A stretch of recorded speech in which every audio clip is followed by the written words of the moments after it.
Yo, everybody, how's it going? How's it going? How's it going? Shout out to Morbid Angel already with the positivity. Good to see you here, baby. Oh boy. What is going on in the world, dear listener? Well, I don't know, y'all. I just figured I was like, it's 11 something. Maybe I could hang out with the people for a little bit, hang out with the crew, you know.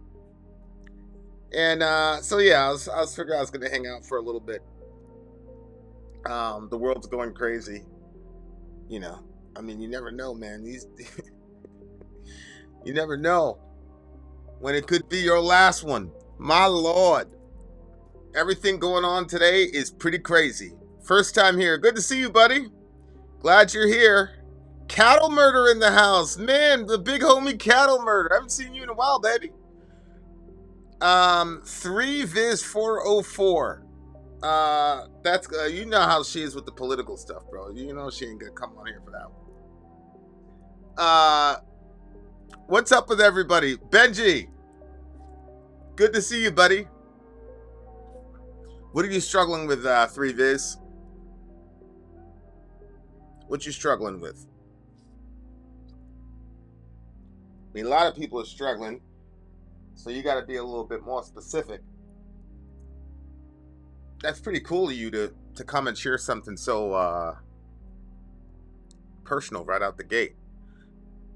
So I'm going to be talking about, I'm going to be answering questions, you know, like I do, but I'm going to be talking about the whole concept of Israel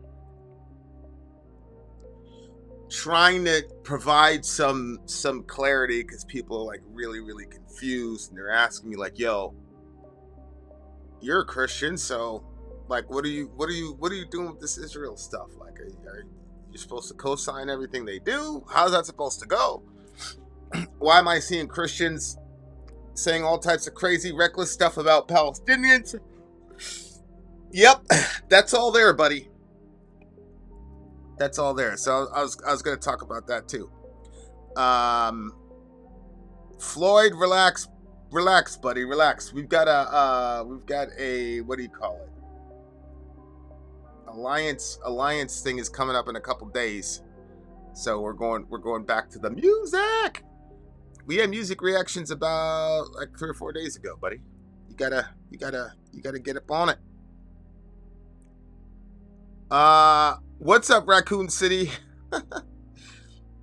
I just realized, is Raccoon City like an allusion to a... I feel like it's an allusion to a video game. Is that true or no? Did I get that wrong? It sounds like, what do you call that thing? I forgot what they call that. Do you consider the current plot of land we call Israel to be Israel in the historic sense?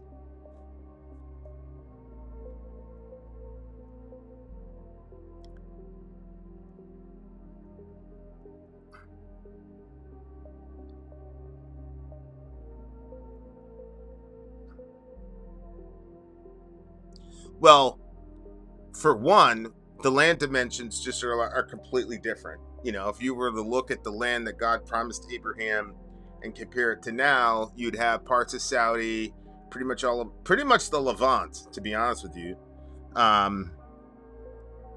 So you'd have that whole thing, and that's what's his face was talking about when he said, I wouldn't mind if they took it all, or it'd be fine if they took it all, or some other psychopathic thing that would represent, you know, hundreds of thousands, if not millions of deaths. From a biblical perspective, where God was done with the nation of Israel as a nation in exclusive covenant with God by the year AD 70. So, and there's good reason to believe that. Not only from Christian sources, but also in Jewish sources, to be honest with you. So from that vantage point, no, I don't think they're the same kind of people, and it's not even relevant anymore, because like I said, after 70 AD, God was pretty much done with them as a nation at that point. Resident Evil. Okay. All right. Resident Evil. That makes a lot of sense. So, it's not really about land from my vantage point. It's about covenant. So, like, God enters into covenant with a group of people, and he says, I'll be your God, you'll be my people, it's going to be great. And so that's what we call covenant. And the nation of Israel was in covenant with God.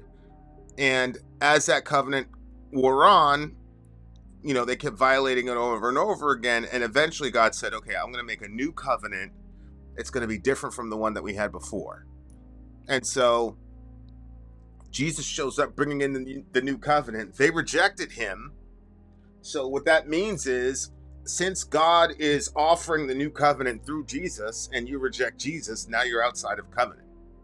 And so all the land, all that other stuff, none of that stuff is relevant if you're not in covenant with God. So that's the real crux of the issue.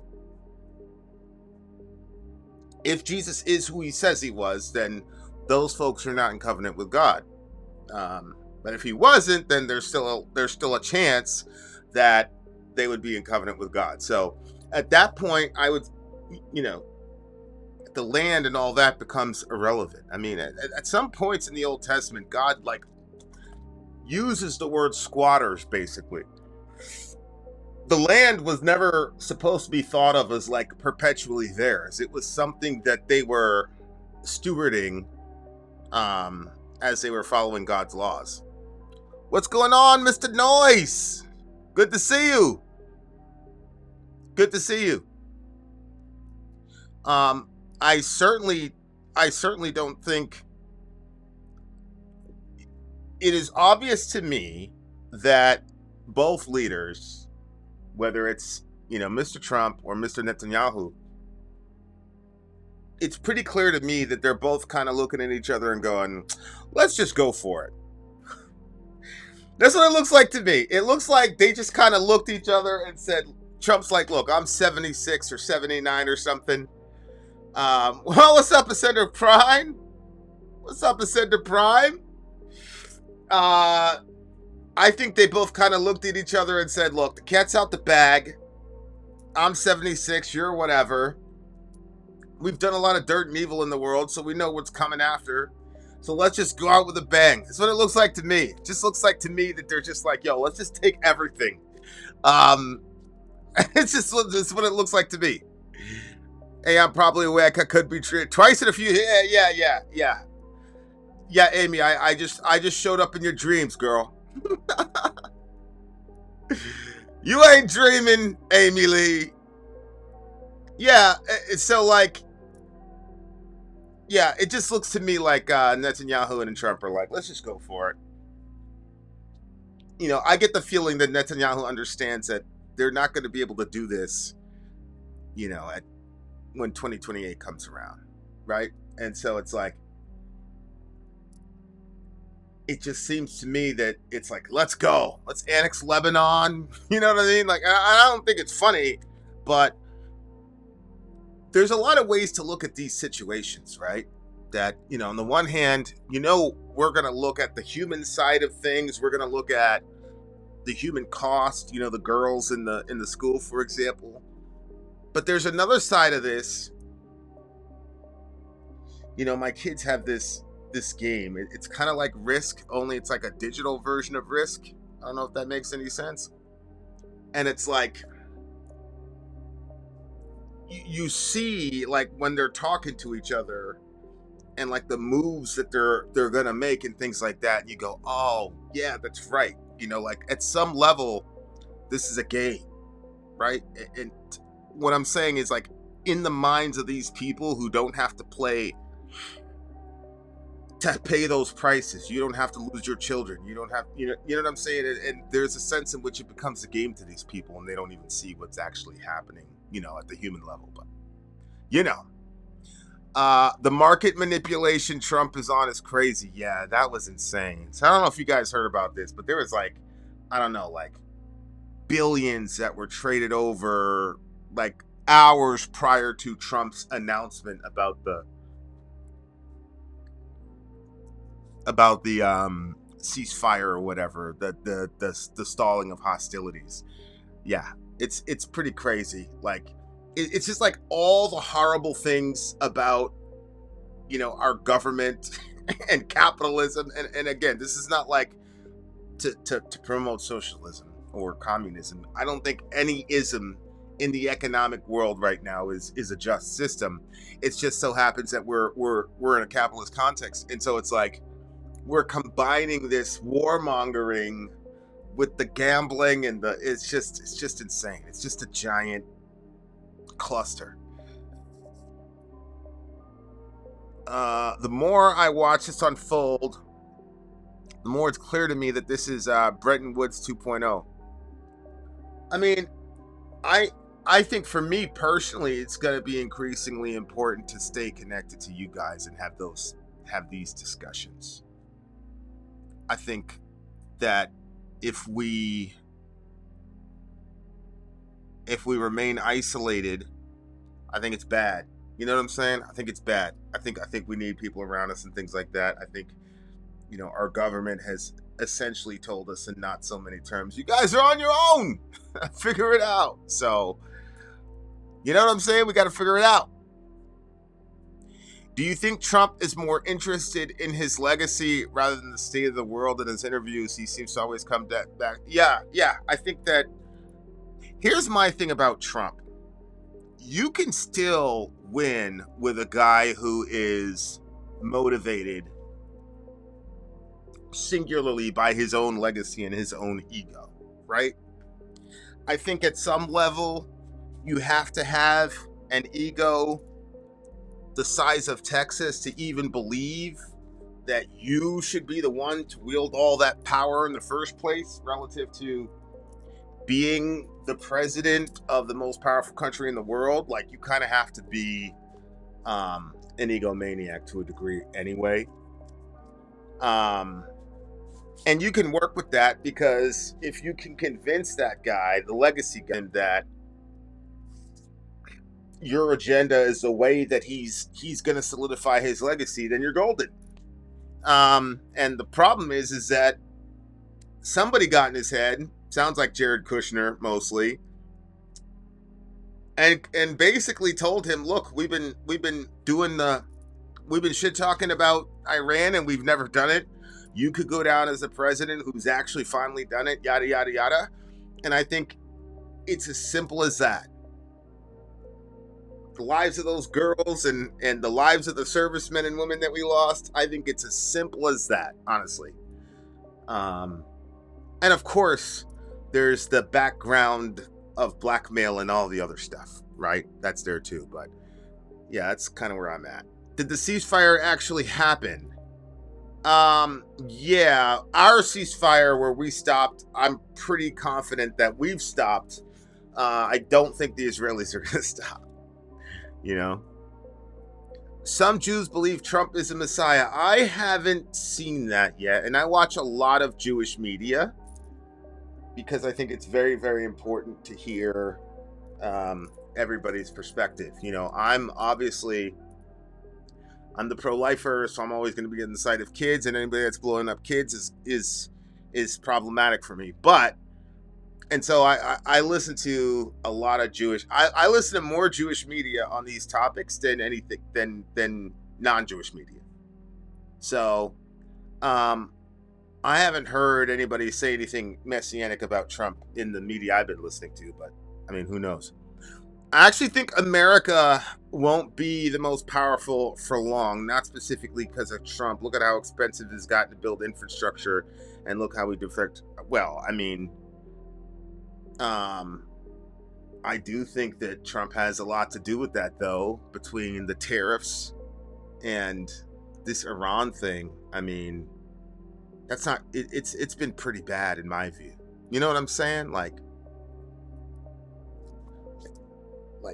that. There's a lot of stuff there where I'm like, I don't know, man, because now it's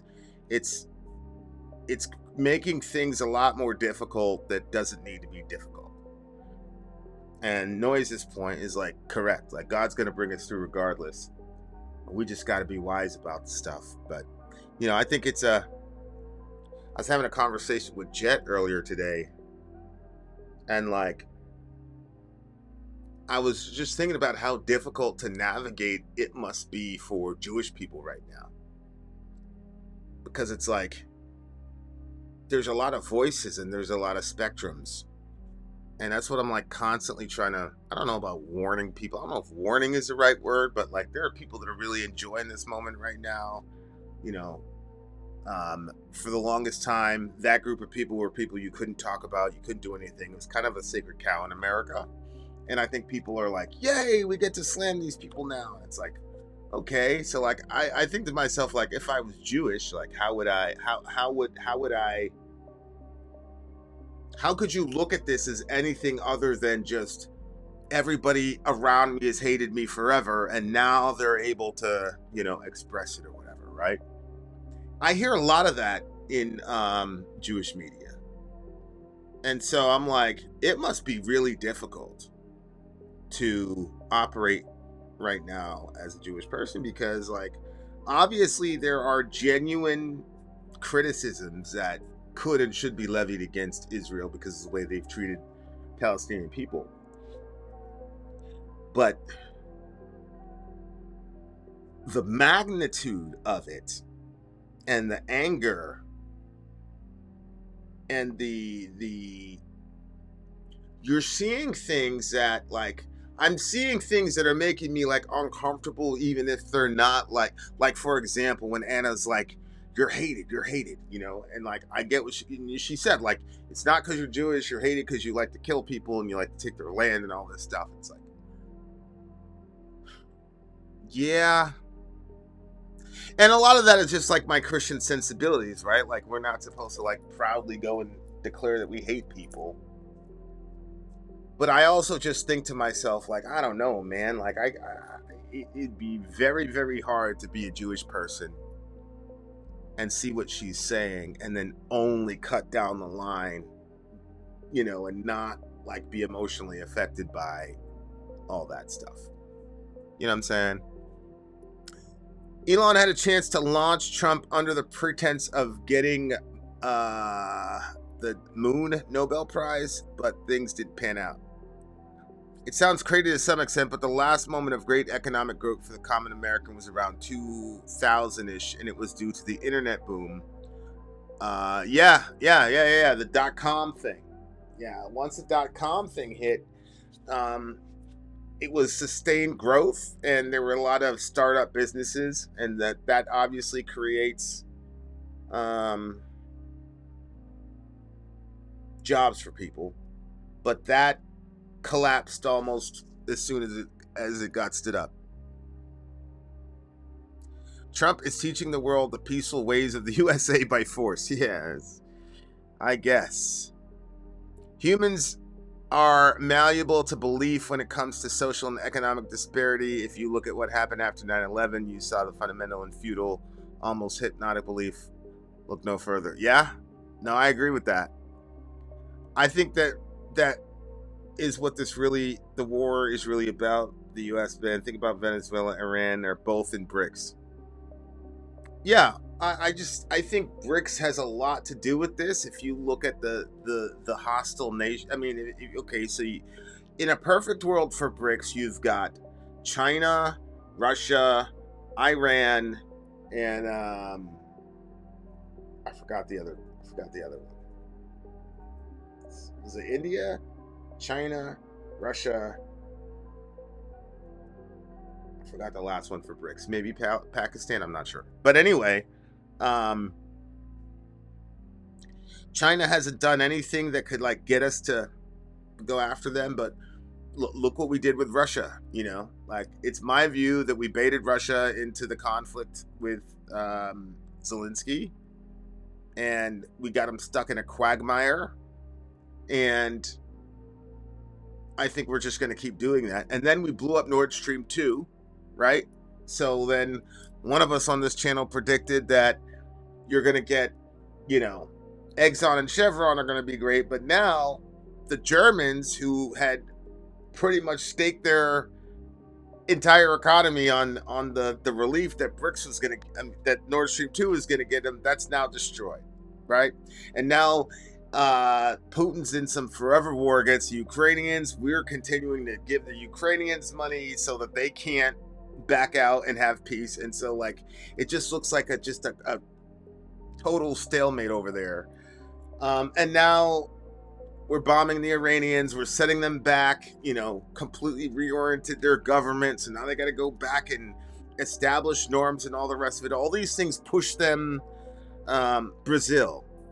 All these things push them back in their development, right? And so there's two birds with one stoneism, but definitely one of those stones was about breaking up BRICS or making it very, very difficult to see a world where BRICS is actually effective, right? And now it's kind of, so I think that there is a America first motivation to some degree in going after Iran, insofar as in the long term, if they were close to establishing BRICS, we have thrown enough sort of water on that fire to make it a lot more difficult. And the name of the game is maintaining American hegemony in the world. So what can you do? It scared me how many of my friends and family I lost to the QAnon rabbit hole. Yeah, well, I mean,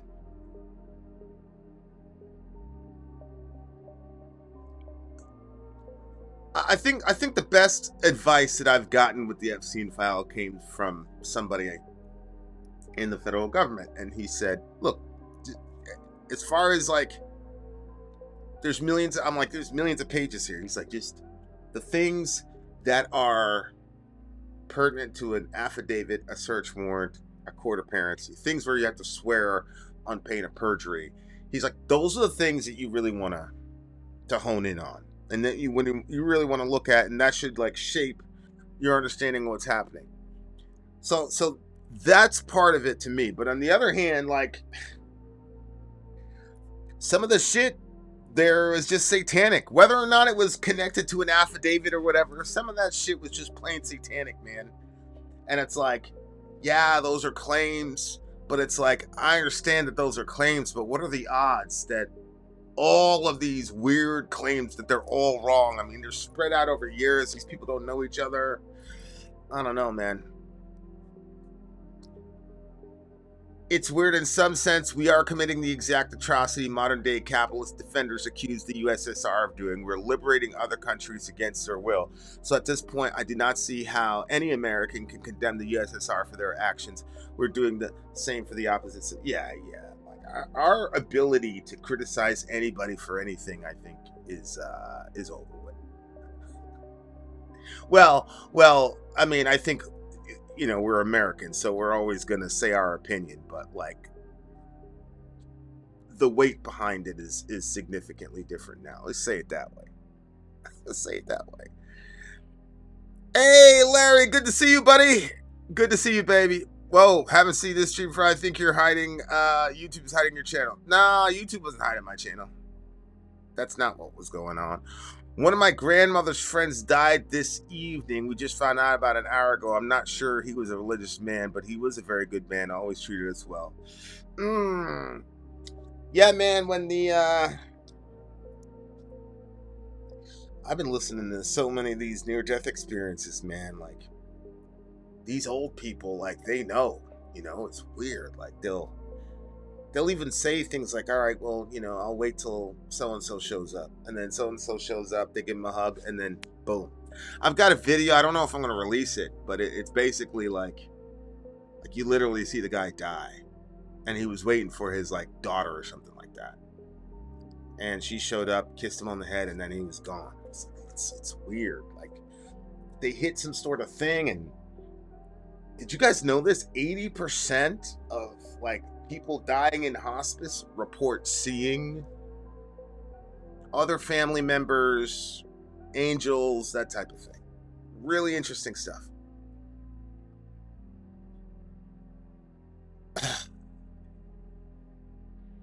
Really, really, really, really, really, really good.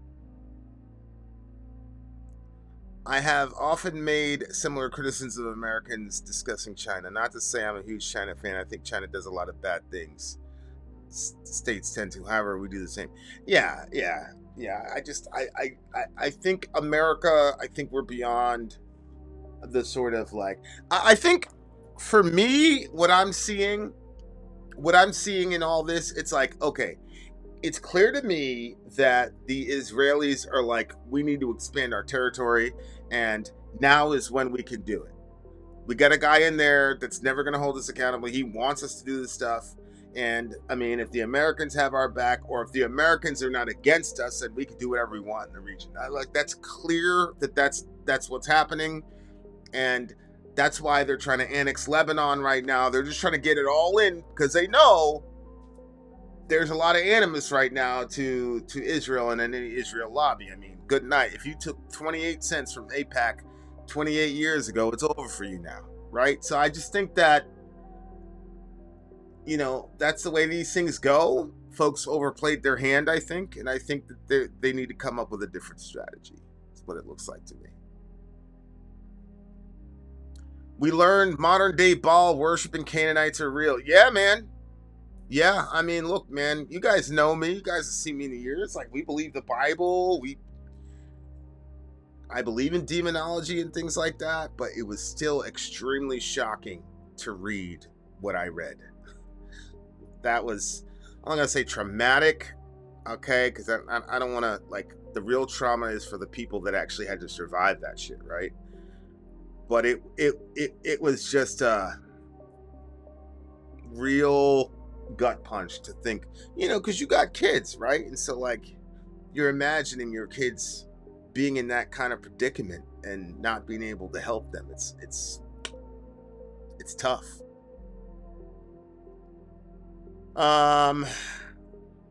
Everyone just go see Project Hail Mary. Give yourself 2.5 hour break from this. I actually have the book.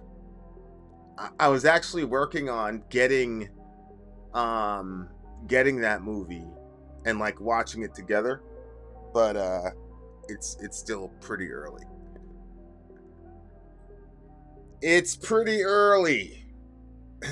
I became Christian after Hurricane Herlene. I'm from Southeast Georgia. I was atheist before that, and I still struggle with sin. Well, Joseph, I have good news and better news.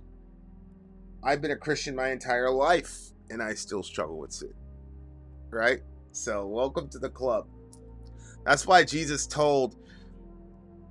he said, if you've had a bath, then all you need to do is wash your feet. He said, if you have a bath, you're already clean. All you need to do is wash your feet, right? And what he means by that is, when you accept Christ, right, you get your bath, right? You get completely cleansed. But your feet is the part of you that's still in contact with this world. And because you're still in contact with this world, then you're going to sin. And as such, Jesus characterizes it as foot washing. He's saying, you yourself, you're clean, but you still get dirt on your feet. And so now that's how God looks at sin. He looks at sin as Joseph is completely clean, but he goes through the day, and at the end of every day when he comes home, we got to do his feet, right? Because that's still in contact with the world. So don't despair that you still struggle with sin, because all of us will. But make sure you're looking at it the way Christ is looking at it, right? You're a fully bathed person. You're completely clean, and he understands Joe lives in the real world. His feet are going to get dirty. If you want a technical term, you got Hebrews 10 that says, by one sacrifice he has perfected for all time. So by one sacrifice happened 2,000 years ago, before you and I were born, he's perfected it for all time. Those who are being made holy. How can I be made holy if I'm perfected for all time? Well, your position is perfect. You've been bathed by Christ. But again, it's the same principle. You're still walking in the world. Your feet are still touching the ground, right? So you're perfected in Christ, but you're still being made holy. It's the same idea. So there you go. Struggling with sin is actually a massive Christian characteristic. Not struggling with it is a different story. Sadakta. Sadakta. Very good. Shantiveda said it this way: where would I find enough leather to cover the entire surface of the earth? But with leather soles beneath my feet, as if the whole world had been covered. Ah, brilliant. Brilliant. I don't know if you've spoken on this, but what are your thoughts on Zionism in the modern state of Israel from the Word of God? Elites may drift into the decadence and moral degeneracy. Historically, it's always been the case. No matter which culture or time period, people got to stop treating Epstein's scandal like it's a one-off. Yeah, I think you're right. It's just very shocking to see it. I always tell people, if you want to know what people think, don't listen to what the people that hate them say. Don't listen to what the people that love them say. Don't even listen to what they tell you. I always say, if you want to know what somebody really believes, or what a group of people really believes, watch what they say when they're around each other. Then you'll know, right? So, to look at those Epstein files and to see those emails and the way they were talking about human beings, it was just, it shocks you, right? Like it takes you away. But at the same time, like bro is right. Like, yo, this shit been going on for quite some time, dude. You know what I mean? Quite some time. All right, now what do I think of the modern state of Israel?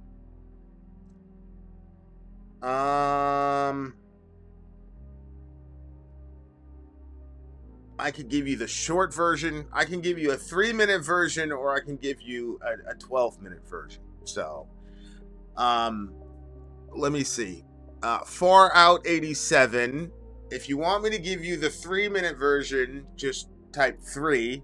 If you want the 12-minute version, type 22, and then I'll know what version to give you.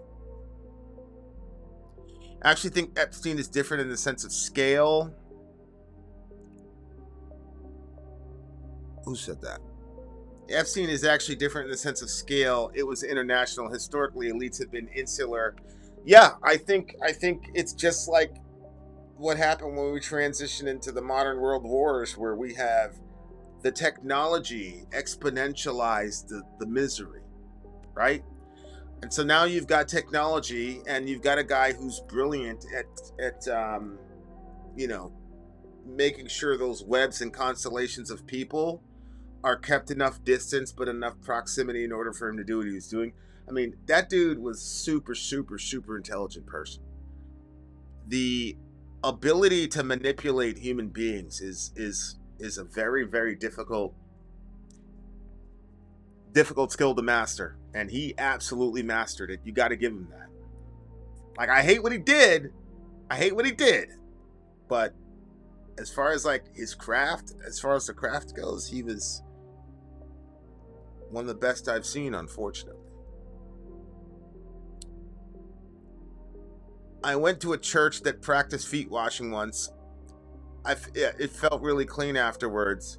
Yeah. The foot washing ritual is one of those ones where,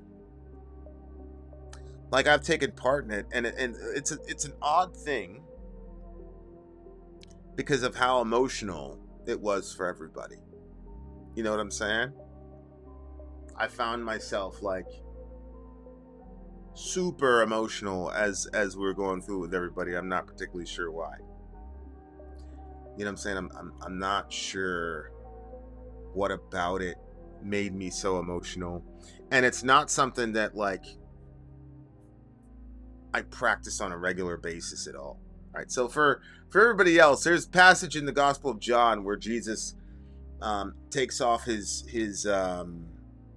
you know, his regular clothes and basically dresses up like a slave, to be honest with you. Most of the time when you see the term servant in the New Testament and the Old Testament, it's really the term slave, and people are you know, they've got issues with the terminology, so they say servant. But you you had slaves in the Roman world, and in the Roman world, you had a hierarchy of slave, and your lowest slave was a doulos. Doulos. That's a doulos, is your lowest slave. And that guy, um, he was responsible for washing everybody's feet because you would step in animal stuff. I mean, it was just sewage. I mean, you could just imagine. So the lowest slave had the doulos, had the foot washing duty, and that's what Jesus is emulating as he's washing the feet of his disciples, and that's the reason why one of his guys was like, "You're never gonna do that with me. I'm never gonna let you do that." And the reason is obvious. I don't want to follow a guy that will do that. I'm not trying to follow a slave. I'm trying to follow a king. You make yourself a slave, forget it, right? It's just not going to happen. So that's what the foot washing ritual was about. Now, obviously, in the modern day, it's not as drastic as in the old school times because we have sneakers now and we have paved roads and things like that. Back then, it was a completely different deal, right? Completely different deal. Back then, it was a pretty big thing for Jesus to do, and it makes sense that would happen. All right, guys. So now let's talk about this, shall we? Let's talk about this. So now here's what's going on. We are being told by our friends, our Christian friends, that we have to support the nation state of Israel because the Israelites are God's chosen people. And God said that if you bless the Israelites, or if you bless the Jews, you'll be blessed. And he said, if you curse the Israelites or you curse the Jews, you'll be cursed. Okay? So that is the big thingamajiggy, right? And so what they say is, look, the Jews are the seed of Abraham, and as such, we have to bless them all the time, and you can't say anything bad about them, because if you do, now you're going up against what God says, because he says those who bless will be blessed and those who curse will be cursed. All right, so you have the verse right there in front of you, and here's the verse. It says, now the Lord said to Abraham, go out from your country and your kindred and your father's house. Now remember, guys, that this is not like take a road trip. There's no police force, there's no hospital, there's no welfare, right? So to go away from your country and away from your father's house and away from all of that is an extremely dangerous thing to do. It's dangerous, and there's a reason why we're commending Abraham for being a man of faith. Now, what had happened up to Genesis 12? Because I just got done talking to a guy, actually. And the guy said he's one of these people that believes that, Christians have to unconditionally support the nation state of Israel. And he says, the Bible starts with Israel and it ends with Israel. And, it's funny, people say think for yourself, and I'm thinking to myself, like, yeah, but do you think in English? I'll let you figure that one out. So there you go. There's a text right there. But before Genesis 12, there were 11 other chapters in Genesis, right? And so that might be important to think about.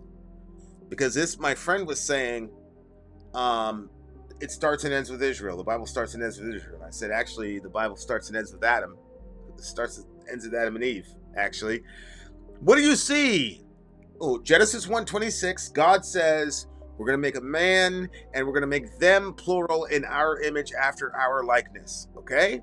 All right. So now we're told that a human being is an image bearer of God. Wonderful. Then we're told, God says, let them have dominion over the fish and the birds and all the rest of it, right? So it's like, okay, so now the information we have is that human beings are created, and they're in the image of God, and they're supposed to rule the world together. That's what we have, right? Let's create man in our own image and then give them dominion over the fish of the sea, the birds of the air, everything, right? Then God shows up to our first parents and says, everything is yours, not just the Garden of Eden, but literally the whole world is yours, right? Because it says, be fruitful, multiply, fill the earth. So God gave us the entire planet, right? Okay, so far so good. And you guys know what happened. You know, Shorty went and ate the tree. Then Adam followed. He blamed her. Now there's this curse, right? So now God's project is all screwed up because it was supposed to be two image bearers of God. Those image bearers love each other. Those image bearers have kids who are then little image bearers, and you're gonna love them, and so they're gonna love each other, and they're gonna love me. It's gonna be great. And then sin enters into the world, and we go from being other oriented, right, to being self oriented. And so now Adam and Eve are there's a big split between these two. And now we see this promise that God says to the woman. He says the seed of the woman is going to crush the head of the serpent who deceived him. So God tells Eve, you're going to have a son, and that son is going to overcome this devil on your behalf. Okay? And that's the reason why when she got pregnant with Cain, she's extremely over the moon happy. She says, I've gotten a man with the help of the Lord. And that man was Cain. And you know that Cain actually was seed of the serpent. He actually belonged to the devil. And then he goes and kills his brother, right? And then he won't take any accountability for it. And so God puts the mark of Cain on him, not to destroy him, but it was actually a mark of protection. Cain said, my punishment's too much for me to bear, and now I'm a wanderer in the land. Whoever finds me will kill me. I think that's what he said. And God said, not so. And he put a mark on him, and it said, anybody who touches Cain, God will avenge him. So the mark of Cain is God's commitment to Cain that he was not going to destroy him. Okay? And he was not going to let anybody else destroy him. The ensuing chapters, humanity starts sinning. The world goes into more and more and more and more violence over and over again. It's just nothing but violence and killing. So finally we have the flood. The flood happens. Noah and his family walk off the ark. And it's not very long till we're going to build Babel, right? In Babel, we say we're going to have a city and we're going to have a tower.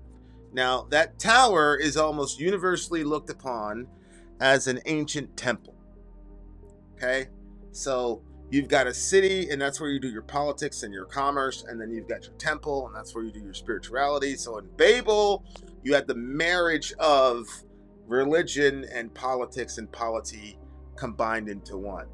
And that is when God said, nope, because if they do that, nothing will stop them from what they're planning on doing. And what we were planning on doing was uniting all of humanity in one nation and one tongue. And you say, what's wrong with that?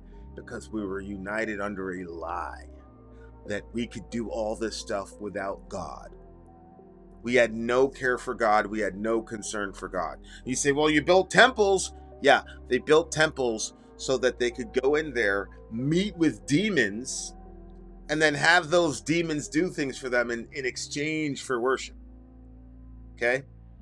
So that is all of humanity. So now God is like, okay, I'm inventing races now. I'm inventing nations now. Before there was none of that, right? Before, hey, we're all together. Now God's like, all right, boom. We're going to introduce some differences in here. And because of that, people are going to break off and split off. Because it's better for y'all to live in a disparate sort of existence in the earth than all of you concentrated together for a lie that's not true. Okay? So now, nations have now been invented now, and they're off. And now you're like, well, sorry, God, but the project didn't seem like it was going well. You know, the initial project where you have an entire planet of image bearers who love each other and love you, and they're just making a bunch of other little image bearers, and you're putting the image of God all throughout the earth, and everybody's loving everybody. You kind of look up at God and go, well, that didn't work. You had to flood the place. Then after you flood the place, you rebuilt it, and people got a lot more sophisticated. So we're not just going around killing everybody. Now we're going to invent politics and religion, and we're going to put church and state together, just without you.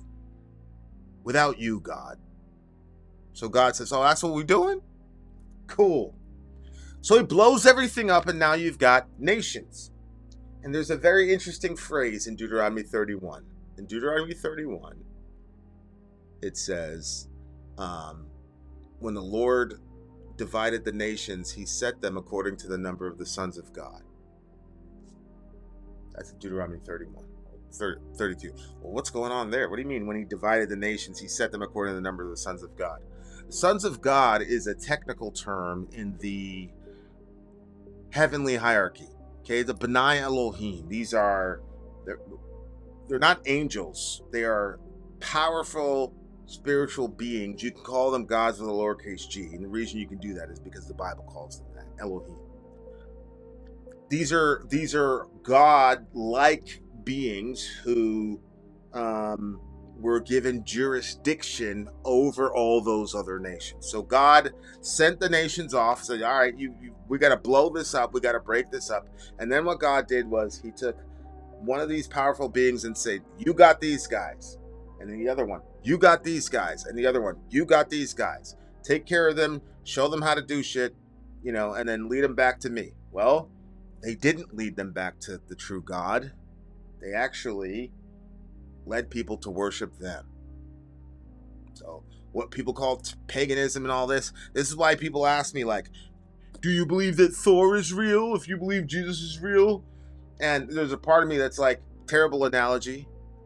But there's another part of me, and I say, yes, I actually do believe that Thor is real. I do believe that.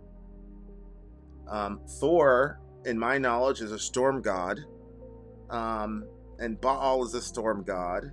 And there are father-son combinations in ancient paganism, and there are father-son combinations in Greek paganism, in the Greek pantheon. I believe all those beings are real. I think those are B'nai Elohim.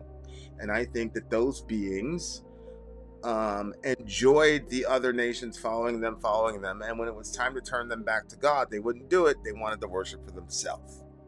Okay?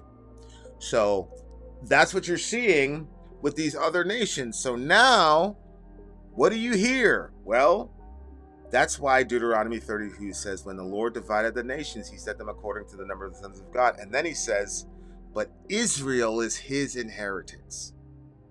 Okay? So, what I have is all the nations get dispersed at the Tower of Babel. That's Genesis chapter 11, right? They all get dispersed, but then we're told in Deuteronomy 32, but God is keeping a specific nation for himself. Well, which nation is that? That's when you see the call of Abraham. Abraham shows up in the narrative right after God disperses the nations. Because at this point, you don't know the whole story. You're just like, damn, your project failed miserably, bruh. You keep trying to get these people to like live out this vision, and they just keep fucking it up, and you have to eliminate them here, you got to kill them over there, and now you got to blow up their language and everything. Just quit. Just give up. And now what do you see? Now the Lord said to Abram, go from your country and your kindred, your father's house, to the land that I will show you. I'll make you a great nation. Watch this. I will bless you and make your name great so that you will be a blessing. I will bless those who bless you, and him who dishonors you I will curse. And now watch this. And in you all the families of the earth will be blessed. So God's trying. He's got this job where he's like image bearers all over the earth.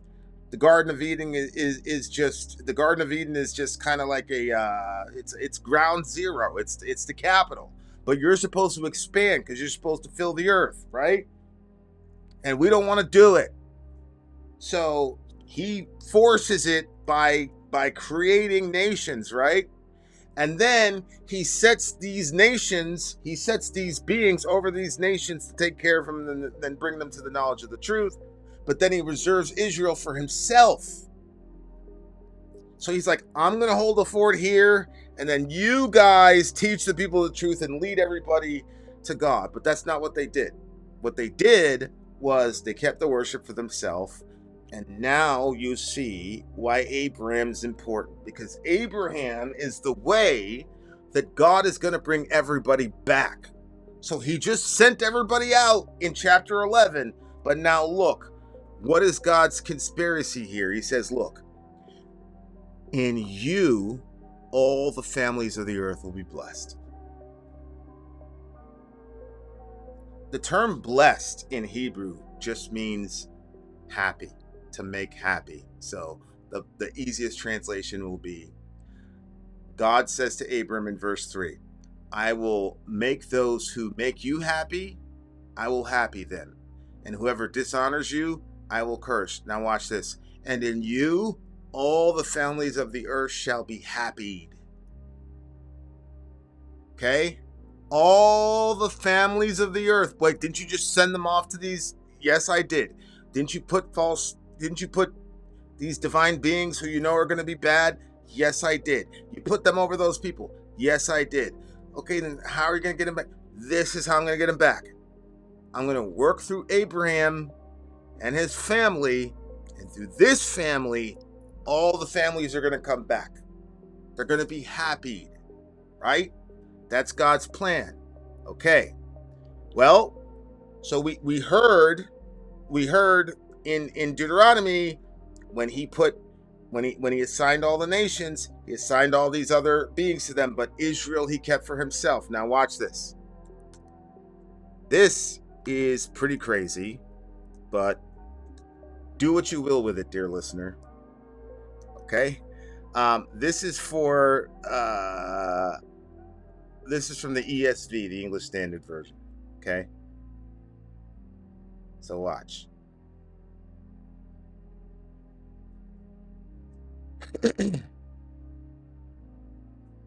All right, that screenshot. Where'd you go? Where'd you go, Mr. Screenshot? Stand by, dear listener. Stand by. Stand by. I think I got it back. Here we go. Now, here's Psalm 82. Now, this is really interesting. This is another reason why I believe that Odin and Thor and all those, I think they're all real. They're just as real as you or I. All right? Now, here we go. Now, watch. God has taken his place in the divine council. In the midst of the gods, he holds judgment. Did you know that?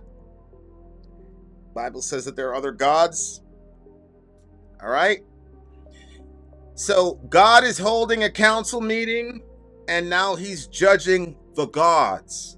Listen to what he says. How long will you judge unjustly and show partiality to the wicked? Give justice to the weak and fatherless. Maintain the right of the afflicted and the destitute. Rescue the weak and needy. Deliver them from the hand of the wicked. They have neither knowledge nor understanding. They walk in darkness. All the foundations of the earth are shaken. Now, people are like, okay, this is not talking about like gods. It's talking about human kings. It's talking about human rulers. He's not talking about like gods. Well, I mean, the text literally says that he's talking to gods. But look what he says to these beings. Look what he says. He says, I said, you're gods, sons of the Most High, all of you. But they're not doing their job right. So what's going to happen? Nevertheless, like men, you shall die. These are not humans. These are sons of God, B'nai Elohim. They are what the nations called gods. They're powerful beings that are extremely impressive and very, very fearful to look at, I'm sure, but they're not gods with the capital G. They stopped and took the worship for themselves. So God now looks at them and says, y'all are corrupted. You guys let this stuff get to your head. I said you're a god, sons of the Most High, all of you. I gave you a very high position, and these people that are important to me, I put you above them, and look what you've done. So I'm going to judge you, and you're going to die like men.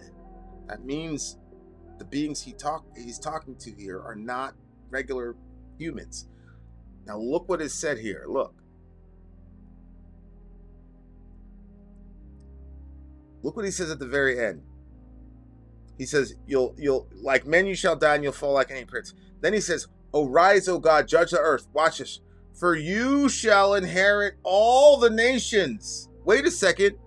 I thought that that God set all these the gods over the other nations, but that Israel was his inheritance. Isn't that what you said in Deuteronomy 32? Yes. So why is this guy in Psalm 82 saying that God's going to inherit all the nations? Because Israel was never meant to be Israel by itself. The entire point of Israel was this is God's conspiracy to bring all the nations back to himself. So he put the false gods over the other nations, and the true God was over the nation of Israel. And he said, okay, you guys are going to camp out right here for a couple thousand years. You're going to show everybody how to be human. You're going to remind them of the true God. You're going to show them how to, but they didn't do their job. So by the time Jesus shows up, they are so warped in their thinking that they end up killing him. All right? So now Jesus rises from the dead. And now you've got a bunch of Jews and non-Jews coming together in the church. And the Jews who had been, we're the chosen people, we're this, we're that. Now you're dealing with people who are not, the unwashed masses, people who descended, at least spiritually, you descended from people who are worshiping false gods, right? And so now it's like, all right, well then how do you reconcile that? How do you do that?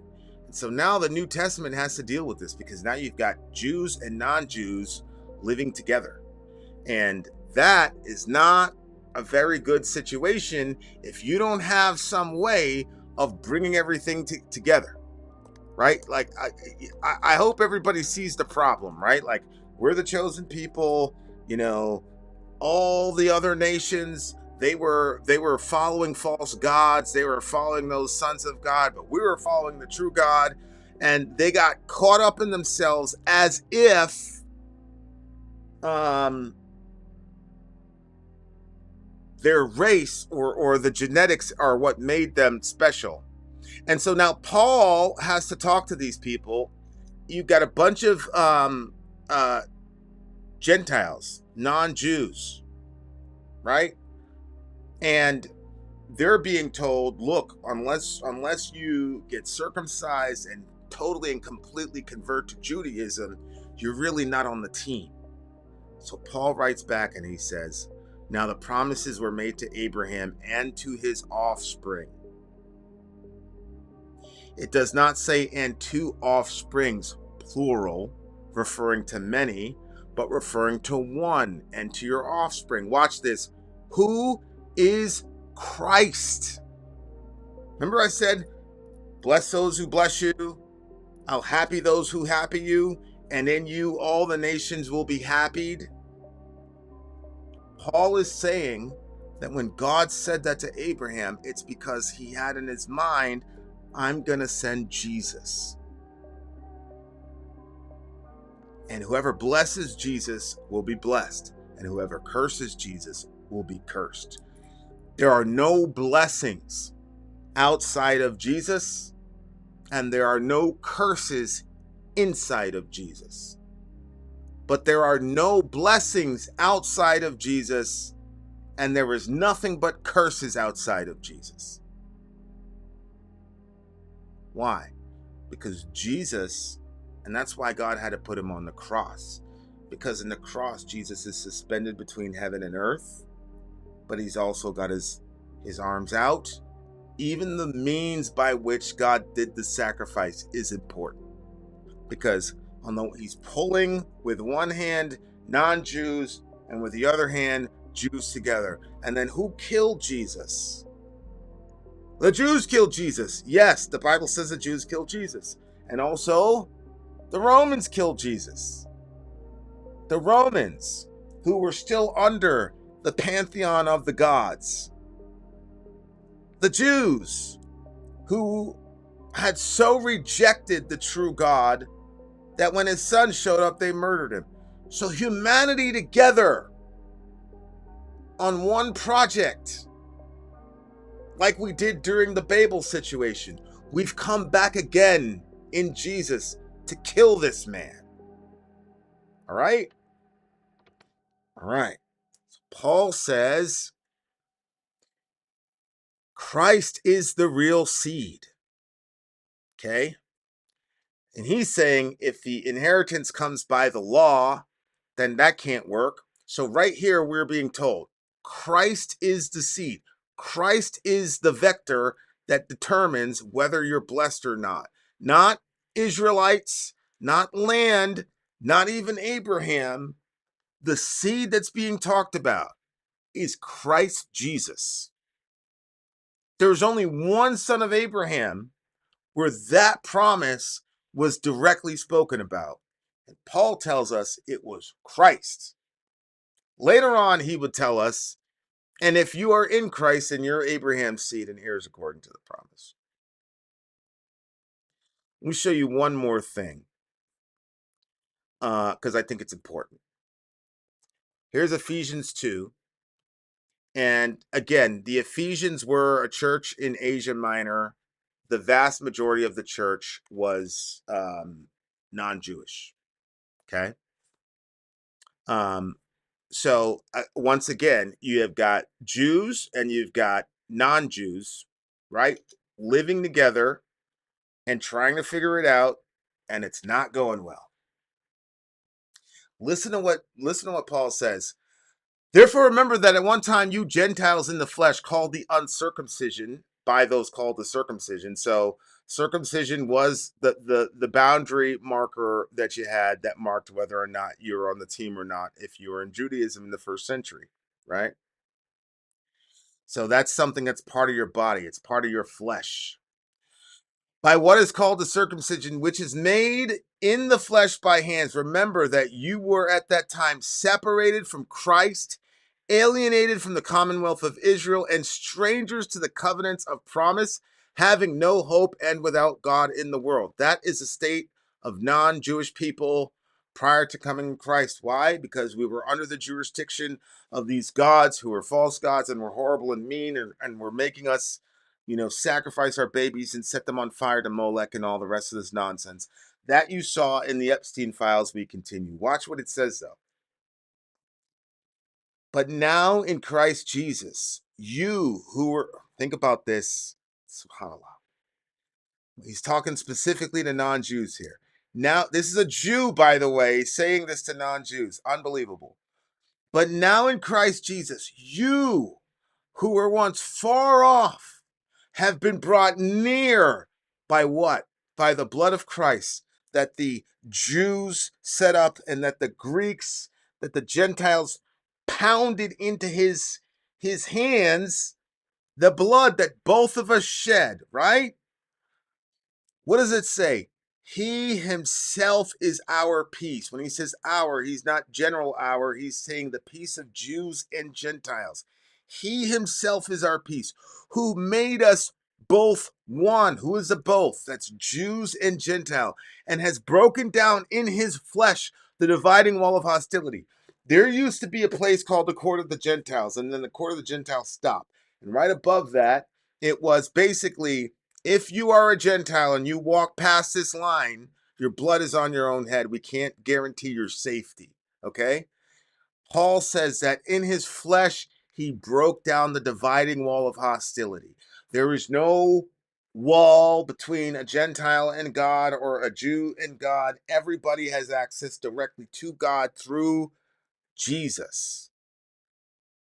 So he took down the dividing wall of hostility by abolishing the law and its commandments expressed in ordinances that he, now this is so important. This is so important. People say, well, who's Israel now? Blah, blah, blah. Look at this. That he might create in himself One new man in place of the two. To what? Jew, Gentile. Those divisions, those hierarchies, that taxonomy. Look, it says that he's going to create in himself a new man, a new Adam, which means that you're included, girls. Listen, one new man in place of the two, so making peace. This means that Christians are a new type of human being. That there is Paul divided the world as a religious Jew. He divided the world between Jew and non-Jew. To him, that was the whole world. Okay? Paul is saying that when Jesus died and rose from the dead, when he came out of the tomb, a new race of humanity was created. So everybody that is now on the team, what does Paul say? If any man in Christ, he's what? A new creation. So we don't think in these categories anymore. Does this land belong to this group of people? That's not the category. The category is this a new world person or an old world person? The old world had divisions, Jew, Gentile, whatever.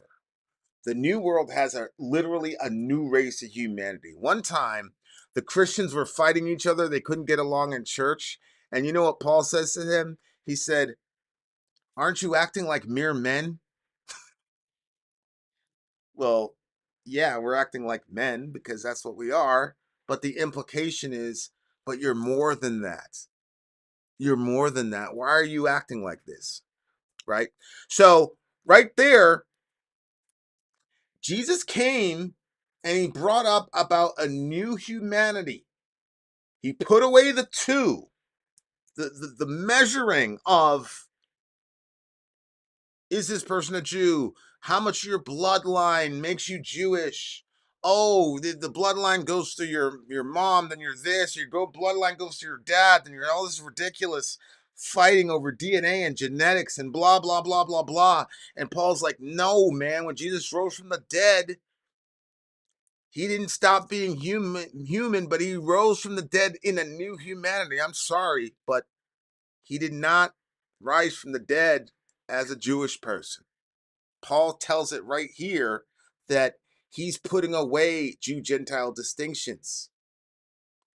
He might create in himself one new man in place of the two. So it is replacing. So Jesus is replacing these racial categories in the new humanity that is no longer applicable. And now there's one new humanity in Jesus. Outside of Jesus, you have multiple humanities. And you have bloodlines, and you have people talking about blood and soil outside of Jesus. Absolutely. That all makes sense. Inside of Jesus, that makes absolutely no sense because we're new. We're part of a new humanity. We're new world people. Look, so now what does he say? This is insane. He might reconcile us both to God in one body through the cross, because both Jews and Gentiles killed him. We came together and did that. And so in one body through the cross, thereby killing the hostility. And now watch this. He came and preached peace to you who are far off and peace to those who are near. Who are those who are far off? That's us. That's non-Jews. That's Gentiles. Who are those who are near? That's Jews. Paul's saying Jesus preached to both of y'all through his death that he wanted peace in humanity, right? So then you are no longer strangers and aliens, resident aliens, heritage Americans. Are you noticing that? People are starting to say, oh, these are what we are the real Americans. White people are the real Americans. We're the heritage Americans. America was built for us, blah, blah, blah, blah, blah. And people are offended by that. I'm not offended by it. I'm a new world person. I don't care. But when you haven't been given that gift that you're a new world person, if you're still an old world person, then You don't you don't have Christ to look at as your example and as your reward, and where you're gonna locate all your value.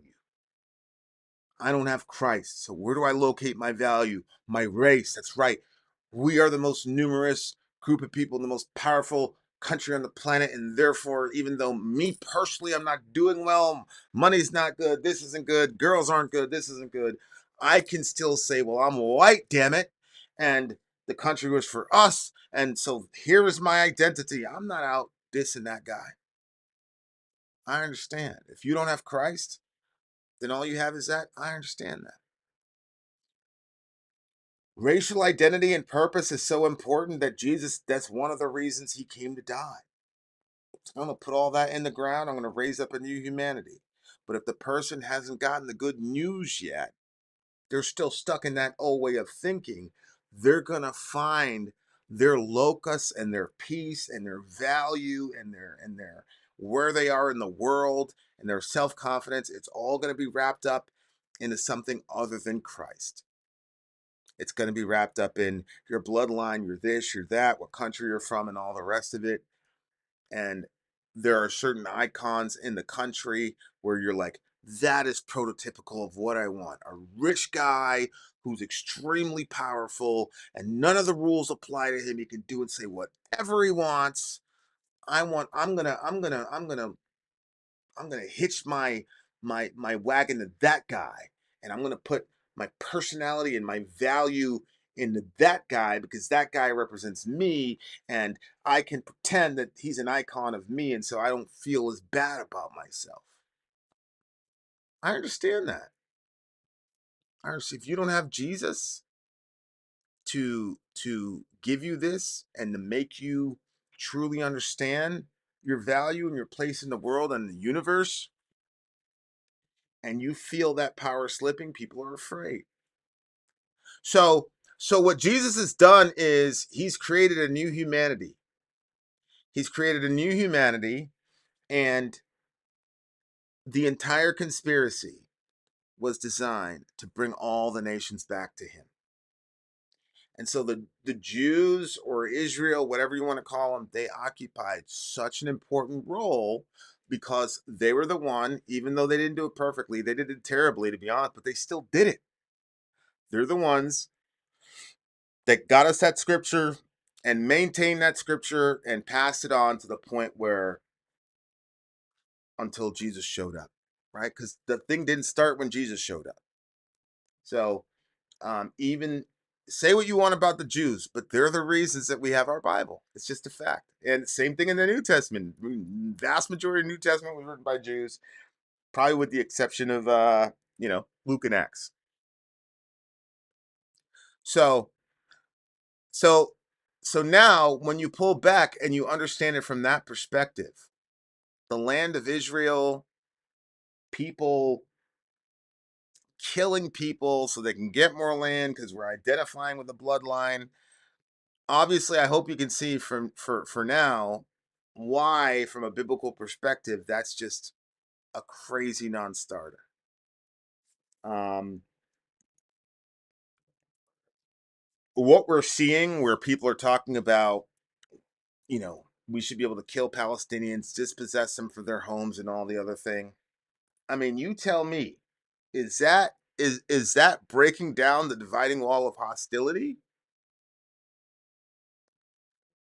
Jesus says, what God has put together, let man not separate, right? And I'd say, like, what God has separated, let man not put together. He separated humanity from this racial stuff in Jesus. We just got a new race of humanity in Jesus. And I think it's terrible that Christians are bringing back dividing walls of hostility when it literally killed Jesus to bring them down. It's insane. That is insane. Um, yeah, Bubba, we should be past all that color, race, all that stuff. We should be, especially the Christian church. You know, if we are New World people, we should be handling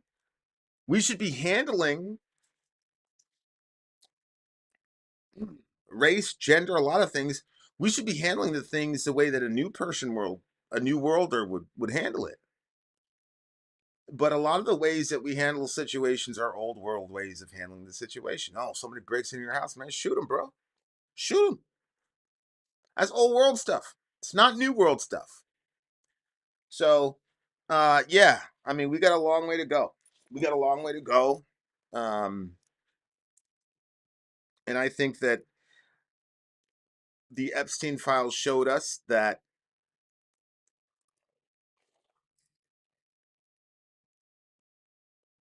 you can say the Bible's woo woo, you can say it's funny, you can say whatever you want, but I don't know what to tell you. What's there is there, right? I mean, it's there. So you those are all things that we got to think about, you know, and we have to. Not everybody's going to be able to like open your Bible and just go straight through like I just did, on a whim, and I understand that, but I don't believe that you need, like a doctorate in theology to understand this stuff. I think it's right there. I think it's pretty. I don't want to say it's basic, but I think it's I think it's enough to where it's obvious. Not false God, but gods that were supposed to give glory to the one God. Yeah, yeah. I don't think they become false until they start channeling the worship to themselves. Right? I don't think that any of those gods could be called false gods until they try to do the capital G impersonation. And the minute they try to do the capital G, that's when they become false gods. But, when you're seeing things like I've heard testimonies of some missionaries, like you go into some place, in the jungle, and, your kid's got this horrible snake bite. They'd go in the jungle and they would repeat some little mantra or whatever, and the thing would appear before them. You go to your kid, and the kid's alive, right? And he lives, and you're like, well, how do you explain that? Because the guy's a pagan. He knew nothing about God, knew nothing about Yahweh, but this is a thing that has worked literally like for millennia. How do you explain that? And you say, well, yeah, I mean, the particular principality that was above those people gave some help. And that makes sense because you're trying to get these things to worship you. You want to get these people to worship you. So, yeah, of course, he helped out. But now that we're here, you don't need him for help. You can just go to Jesus, right? So, a lot of this stuff sounds crazy and funny, but I think that's because you're in an environment that's spiritually dominated by Jesus. There are other places where the lordship of Christ is not as pronounced yet, and when that is there, that's when you start seeing a lot of the woo woo and the freaky stuff and the you know that's why I never get excited when that stuff is going on, because that means I'm in an area where God's people are spiritually weak. But people love that stuff because that's the stuff you see on The Exorcist and all the rest of it. You know what I'm saying? Because it can go there, but that's not something that you um that's good to see. What you want to see is a bunch of new world people, and you want to see societies that get created by new world people. So yeah, man, good stuff. All right, guys, I think I'm gonna pace out now. I am burning. It's hot in here. Much love to all you beautiful people. I will see you beautiful people tomorrow.